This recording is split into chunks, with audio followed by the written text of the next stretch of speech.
Here's Remini app AI photo enhancer. It's climbing in very top in the charts these days because of this baby filters. So it's called like Baby AI app, went viral on TikTok. And I was also adding a lot of other filters such as Barbie filters.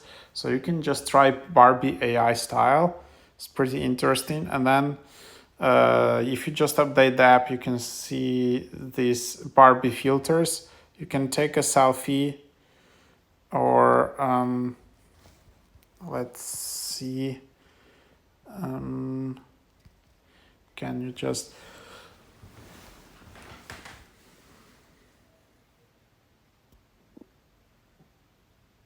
I don't know if it's like the best or whatever. I'm just showing you that like you can then apply this filter. Of course, probably it's mostly like for ladies, but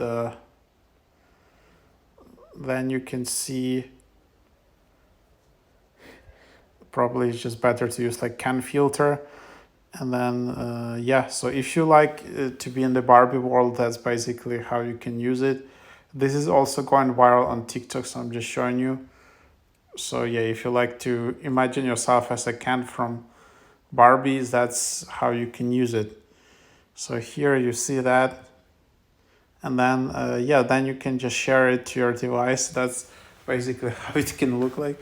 It's pretty fun. And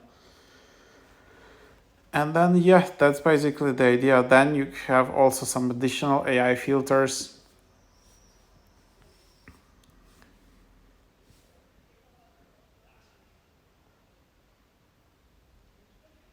So yeah, something like that. So yeah, try it out.